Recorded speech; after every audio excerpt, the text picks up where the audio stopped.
Microsoft is officially ending support for Windows 10 on the 14th of October 2025. This means that there will be no more security patches or updates, so you are pretty much on your own. Any new vulnerabilities will remain unpatched, leaving systems dangerously exposed to malware and exploits. Microsoft is already encouraging users to move to Windows 11. The issue is that 60% of people are still using Windows 10 right now. This isn't some tiny number, it's the majority of Windows users who are about to get screwed by Microsoft. Despite the deadline looming, Windows 10 remains as the dominant operating system. As of late 2024, over 60% of Windows machines were still running Windows 10. In 2017, there was a ransomware attack called WannaCry. It spread rapidly via an exploit on unpatched Windows systems. It crippled hospitals and businesses worldwide. A similar scenario is a real concern when Windows 10 goes end of life. So a newly discovered vulnerability could be used to compromise vast numbers of machines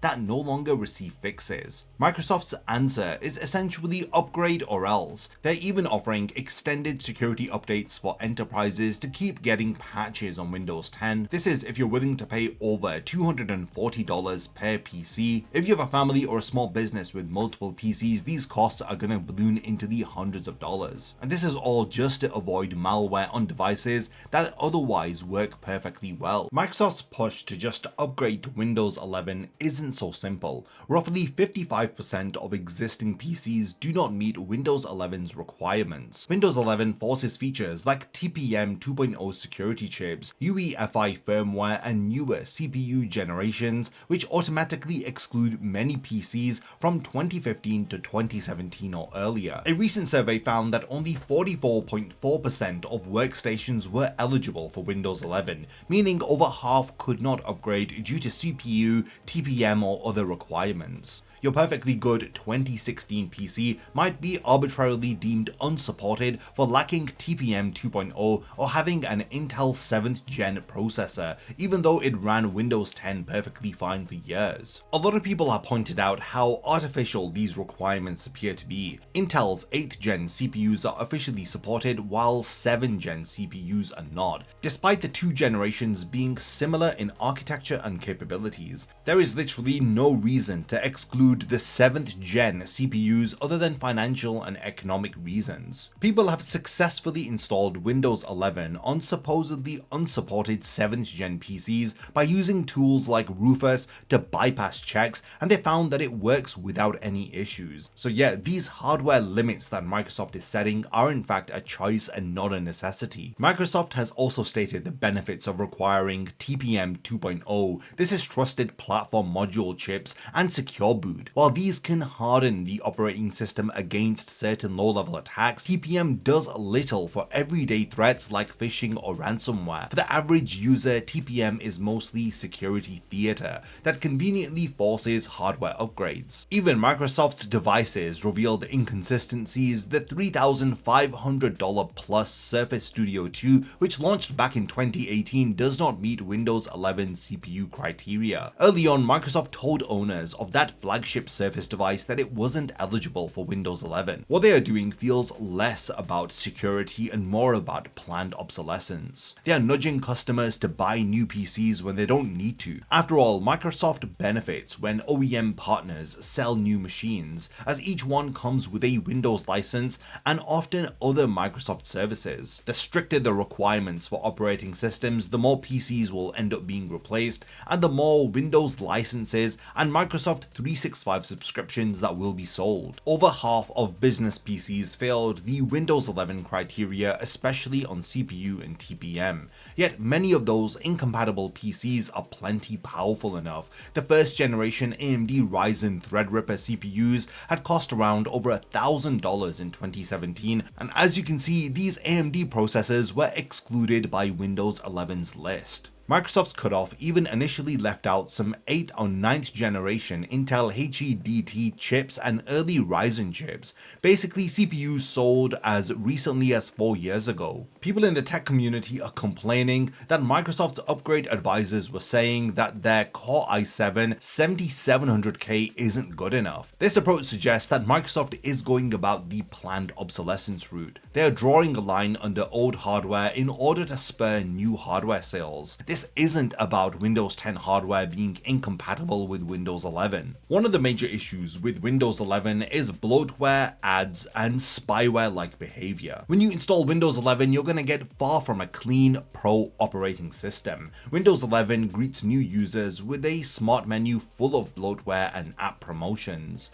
There's TikTok, Candy Crush Saga, Instagram, Spotify, Netflix, Facebook. These are just some of the third-party apps or shortcuts that have come bundled together with a fresh Windows 11 install, and these are even included on Pro editions. Microsoft says that they have done this to help users to discover popular apps, but they function as unwanted ads for services. They take up about 20 GB of disk space with pre-installed games and trials included. There are projects like Tiny 11 which demonstrate how unnecessary all of this bloatware is. This is a debloated version of Windows 11 that can run in a pen drive as small as 3 to 8 GB. This means that roughly 15 plus gig of the standard Windows install is full of bloat. The Start menu's recommended section also started to show suggested Microsoft Store apps in 2024. This is essentially putting advertisements into the core user interface. A optional Windows update had turned on Start menu ads by default,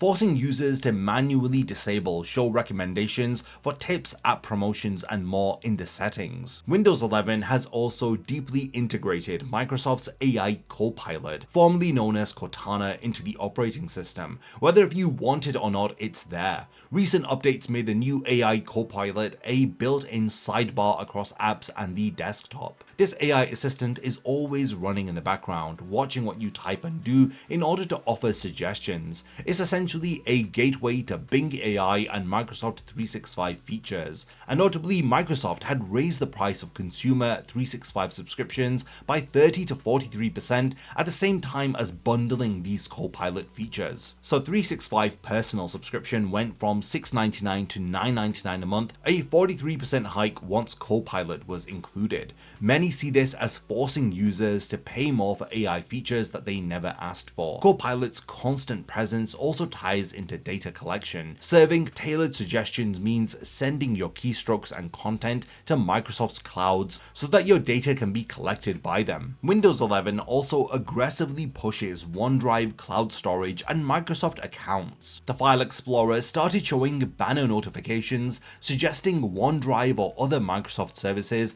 essentially adverts within the core system app. Even the Settings app and lock screen are not safe. Users have reported banner ads and notifications on the lock screen. There's news blurbs, tips, and promotions. These are all going to turn up unless you disable Windows Spotlight and related options. Microsoft has continuously experimented with monetizing every corner of the operating system, from start menu ads to lock screen spotlight news, taskbar widgets with MSN content, prompts in settings to try Microsoft 365. All of these turn a paid operating system into an ad-supported platform. One of the more concerning aspects of Windows 11 is how it's invading our privacy. A study by Germany's Federal Cybersecurity Agency using a telemetry monitoring tool had found that a default configured Windows system sends a constant stream of data to Microsoft servers. This is often up to 15 times per hour from a unhardened installation. So this happens even if you disable all the diagnostic and feedback options available in settings.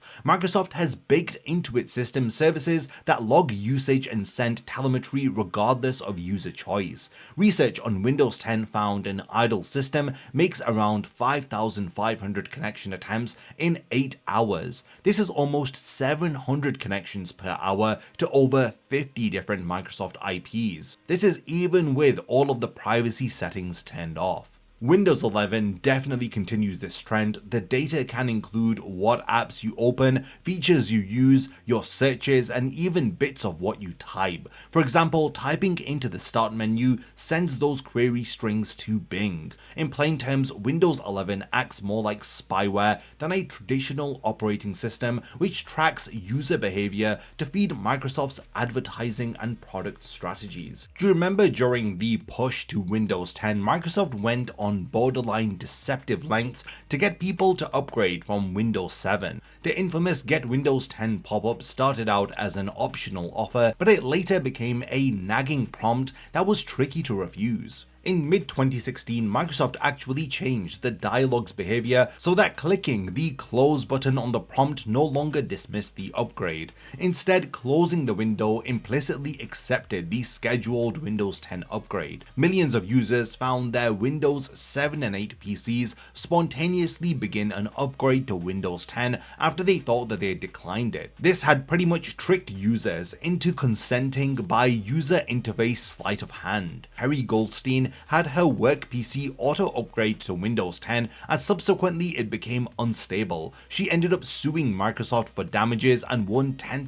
Microsoft paid out rather than appeal, presumably to avoid setting a larger precedent. The forced upgrade saga left a bit of a bad taste even among loyal customers, and it demonstrated Microsoft's willingness to override user choice and even break their PCs in order to hit their adoption targets. One thing this video should help you to realize is that Microsoft is heavily pushing AI across its products, including Windows. Early results are worrying in terms of quality. CEO Satya Nadella recently revealed that 20 to 30% of new code at Microsoft is now written by AI, by using tools like GitHub Copilot. This number raises eyebrows as it implies a huge portion of Windows and Office development is being at least initially generated by AI. Microsoft's CTO Kevin Scott has even predicted that 95% of code will be AI generated by 2030. Now, studies show that AI generated code often contains more bugs and security flaws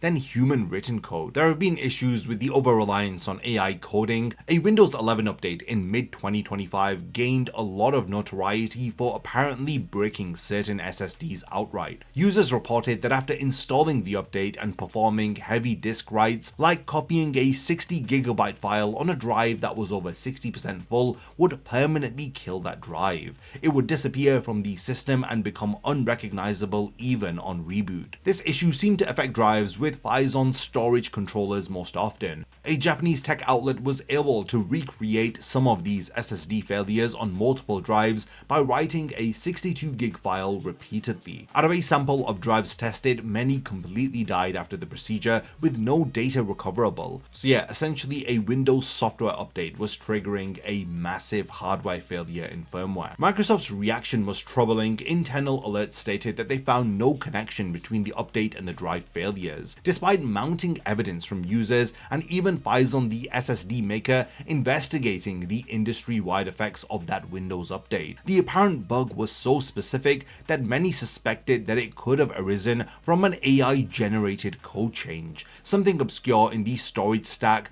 that human engineers might not have caught. It's notable that Windows 11's storage driver had to be patched afterwards once the pattern was understood. This incident shows you that if a third of Windows code is now written by AI, subtle errors can creep in that would have devastating effects, like physically damaging hardware or corrupting data. With Microsoft aiming for even more AI written code, one should be fearful to think what Windows 11 or Windows 12 might break in the future. There's been a lot of backlash with GitHub's new Copilot agents. These are able to autonomously create pull requests or issues. There was a GitHub discussion titled "Allow us to block Copilot generated issues," and this post has garnered massive support, thousands of upvotes from developers who dread a future where GitHub is flooded with AI generated garbage patches. Even some Microsoft engineers have spoken about their issues with having to review auto-generated pull requests that insist that they fixed a bug while actually making things worse. People have left comments like Microsoft is torturing its own developers with AI slop. Microsoft's endgame is obvious. Windows is no longer the product you are.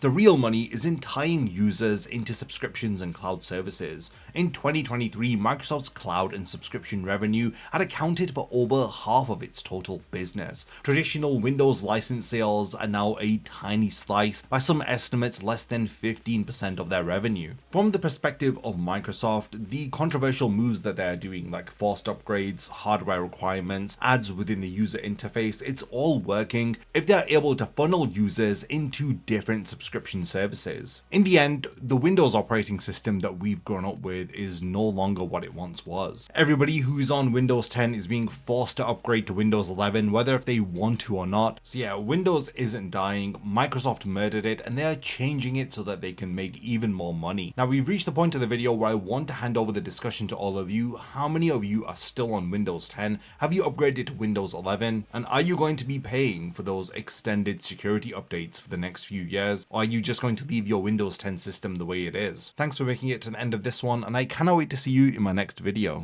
A massive thank you goes out to all of my amazing Patreon supporters for helping to make this video possible. If you also want to support the channel and see your name in the end of my videos, then check out my Patreon, which has loads of perks like early video access and so much more. Thank you for sticking around till the end of the video, and whatever you contribute will mean a lot to me.